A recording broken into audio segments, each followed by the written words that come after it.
Merci beaucoup pour ce témoignage. Alors, quand on partage ces moments, comment on revient, on retrouve sa vie normale? Est-ce que c'est facile? Bah justement, c'est une très bonne question. C'est pas facile. La question, c'est qu'est-ce qu'une vie normale? Ça, c'est une grande question. En tout cas, moi, j'ai pas pu revenir après dans le secteur bancaire, ça c'est sûr, dans une vie, en tout cas, trop cadrée.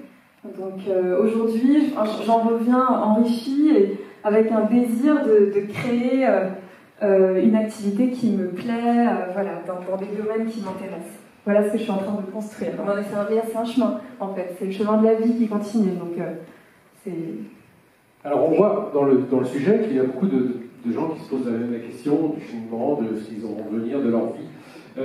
Quand on voit tous ces gens qui se questionnent, même par rapport à leur vécu, à leur devenir, est-ce que finalement on arrive à se convaincre soi-même d'avoir trouvé sa voie? Est-ce qu'on n'est pas complètement perdu et comment on fait pour trouver des repères avec ça? Bah, celle-ci, c'est une bonne question. Encore une fois, le terme « trouver sa voie » finalement me dérange un peu aujourd'hui parce que je pense pas qu'on ait qu'une seule voie. Je pense qu'on peut avoir plusieurs voies et qu'elles peuvent changer ou être faites en même temps, enfin, selon les phases de vie. En tout cas, ce qui est certain, c'est que quand on s'ouvre à une autre réalité un peu plus vaste que celle dans laquelle on vit, après, c'est un peu difficile de se recentrer par moment. Et c'est important, je pense, comment est-ce qu'on peut gérer ça? C'est une grande question. Moi, je pense que c'est important d'essayer de rester concentré sur ce qui nous donne de la joie et voir comment est-ce qu'on peut le faire et peut-être en vivre aussi. Quand il pleut, vous êtes fatigué, etc., est-ce que vous avez une solution pour un remède à faire ça? Le mauvais temps. Monsieur est du Nord, donc il doit connaître le mauvais temps. Ouais, la météo intérieure et extérieure. En fait, à plusieurs reprises, j'ai eu envie d'arrêter, parce que 4 mois c'est long, et d'ailleurs je me suis posée dans certains endroits à certains moments. En fait, ce qui a été le plus... Voilà, en fait, le mauvais temps, ce qui est difficile, c'est qu'on ne sait pas combien de temps la pluie va durer, on essaie de se motiver, c'est difficile, etc.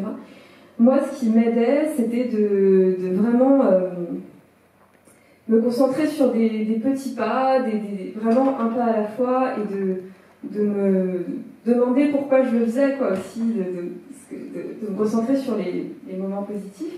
Après, ce qui a été le plus difficile, en fait, ça a plus été de cette question de pourquoi tu marches, pourquoi tu suis cette coquille Saint-Jacques pendant 2000 km. J'ai eu des moments où je me disais, au final, quel sens ça a, ça aussi.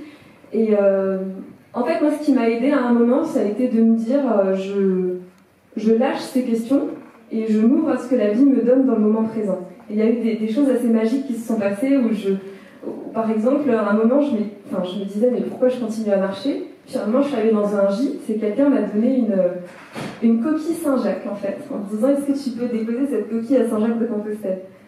Et ça a été un signe, moi je l'ai vu un peu comme un signe de la vie, comme si la vie me répondait, voilà. Et ce qui m'aide, donc, c'est d'essayer de lâcher prise sur mes questionnements et un peu de m'ouvrir à la vie en mode, et dans une attitude d'ouverture et de peut-être d'enthousiasme. Voilà. Si, c'est positif en tout cas.